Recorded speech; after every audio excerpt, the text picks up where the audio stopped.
to DLIFLC's new podcast we're calling DLI Lingo. We're doing a 6-part series called Oh, the Places You Can Go with DLI. We'll be showcasing places DLI alumni have gone and things they've done since they graduated. Obviously, we want to talk about what language learning can do for your future, but mostly, this is a message of hope for our students. They're learning languages at an extremely fast pace, and it can be pretty stressful for them. So, this is what we have to say to you, DLI student drinking water from a fire hose. The language might not all make sense now. You might feel like you're drowning, but you're not alone. These are stories about people who felt like they were drowning too, but they kept at it and went on to have fantastic experiences, both in the military and after. If you keep pushing through, that could be you too. So don't give up. We're rooting for you.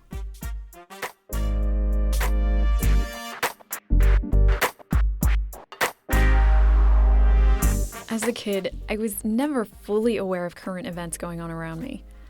Part of that we could blame on the American education system, but mostly it's because I was a dreamer. I was a kid who would rather bury myself in books than contemplate the current state of affairs in the world around me. Binging on MASH gave me some awareness of the Korean War and the Vietnam War. But beyond that, well, there is one thing. The only reason I knew about the Iron Curtain is because I grew up in Pittsburgh in the 80s. That's where watching Steelers every Sunday is pretty much a religion. I remember being told about the Iron Curtain in school and being so confused. Didn't they know it's not an iron curtain, it's a steel curtain? I could not figure out for the life of me what the Soviet Union had to do with my beloved Steelers. Age has improved my awareness of current events. John Sullivan's story is a prime example of that. His brushes with history were a complete eye-opener for me. John joined the Army just after Vietnam War ended. It was in the early days of the all-volunteer Army. I had decided to enlist in the Army. I was living in central Minnesota and walked into the recruitment office, had no idea what I wanted to do or what was possible. And he said, "Hey, you want to go to Monterey and learn a language?" I said, "What language?" "If you want to choose the language, we have Russian and Chinese available, but you got to enlist for 4 years." So I said, "Okay, I'll do the 4 years.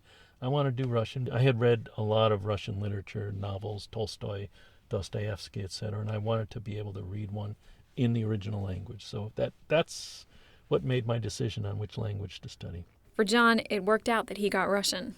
He resonated with the language.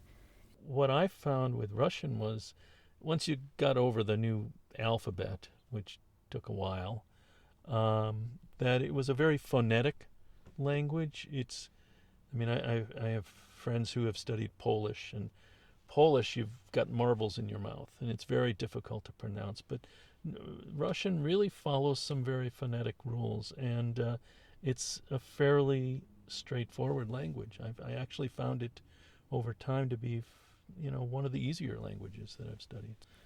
After more training at Goodfellow Air Force Base, John was sent to Germany, a move he says he was very fortunate to get. Actually got to listen to Russian every day for the 2 years I was in Augsburg. I was in a position that was mostly targeting Czechoslovakia, both the Soviet troops and the Czech troops there. I got to a position where it was almost 90% of what I was hearing was Czech. So I decided either I'm going to go crazy just listening to something I don't understand, or I'm going to learn this. So I ordered the books and the tapes from DLI to learn Czech and taught myself Czech over in Germany, and I didn't go crazy. So the Cold War was alive and well at that time, and the Soviets wanted the Americans to know it. I was at a field station in Augsburg, Germany for 2 years, and all of us would get a group Christmas card every year.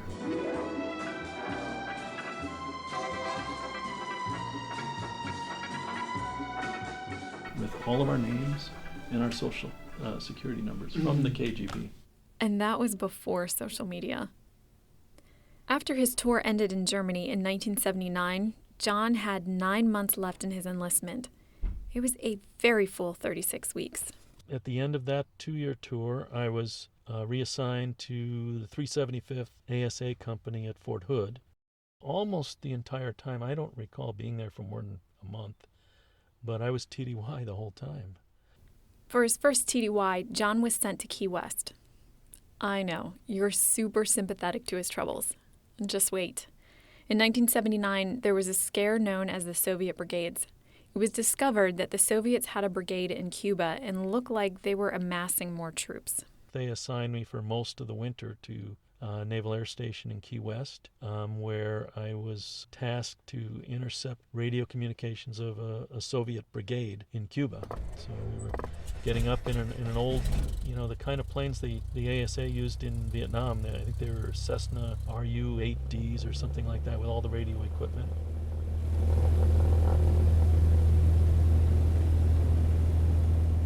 We'd go up and we'd listen to hear what we could hear.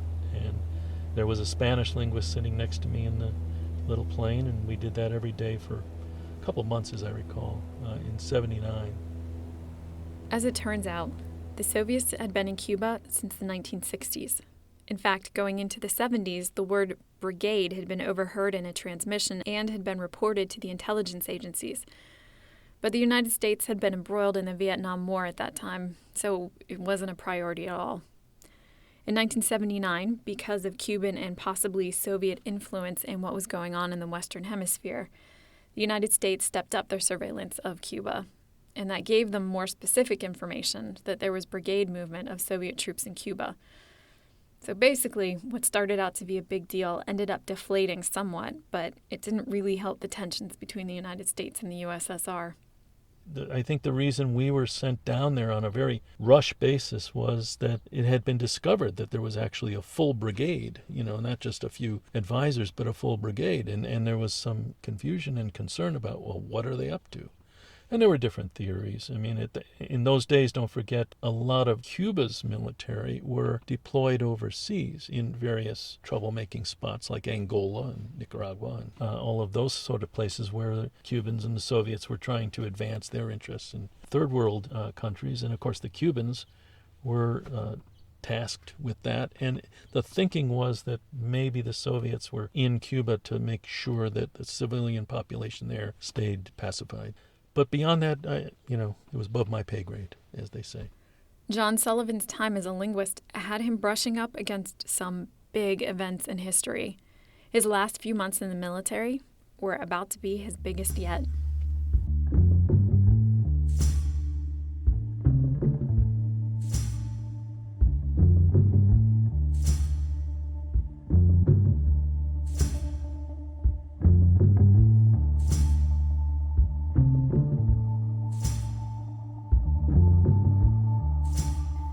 In December of 1979, the Soviet Union invaded Afghanistan. My final assignments were to field stations in Okinawa and at Misawa in northern Japan, and that was in the spring of 1980. I think it was for a few months, and we were able to intercept the Soviet communications when they first invaded Afghanistan. So that was a very unusual opportunity to actually do my job and be intercepting live combat. You can't get away from history here. Afghanistan had been unstable for centuries, thanks to country after country after country trying to take over. Not to mention the religious and tribal infighting. Suffice it to say, that invasion set off a whole bunch of actions that led to where we are now with Operation Enduring Freedom. And John? He got to listen in on history as it was unfolding, playing his behind-the-scenes part of the U.S. military linguist. I remember that there was immediate interest in getting somebody over there to, listen to this stuff.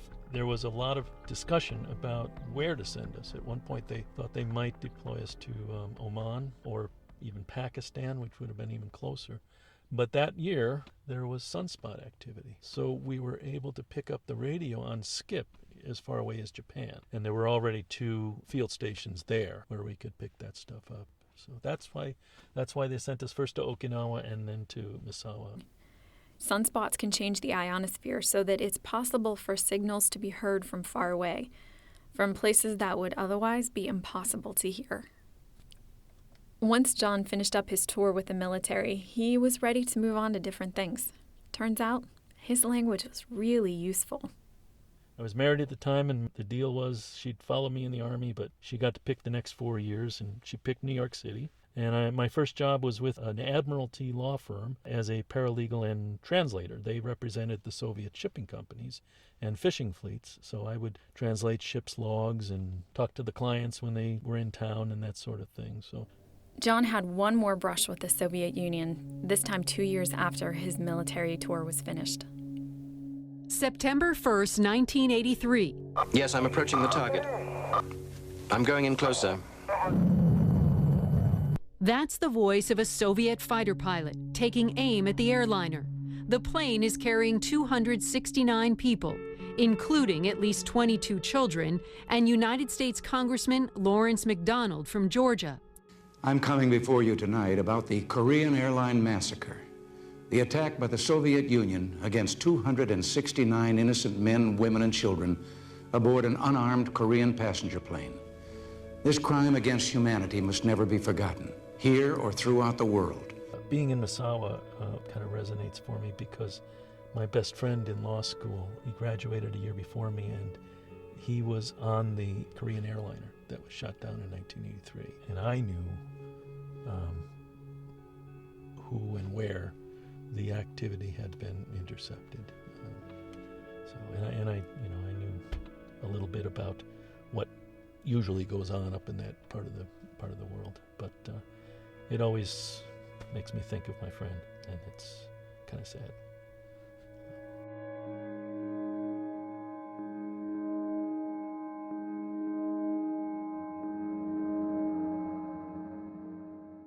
Interesting note on history.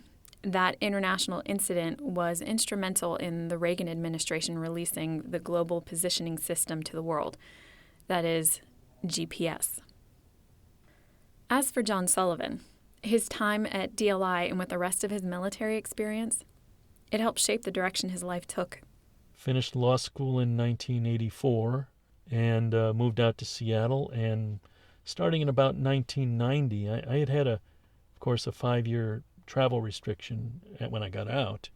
So my first opportunity to travel to the Soviet Union was with clients in 1990. They were trying to do business over there, doing joint ventures and that sort of work. And I spent 3 weeks in Moscow and Kiev and down in Odessa. And, it had been 10 years since I'd used my Russian on a daily basis. But by the end of the 3 weeks, it had all come back, and I was helping conduct the business negotiations and meetings in Russian, and it really was like riding a bicycle. You don't lose it. So, and since then my law career has not entirely focused, but in part has been involved in business transactions over there. I've also traveled in recent years to Minsk in Belarus, and it all started with DLI.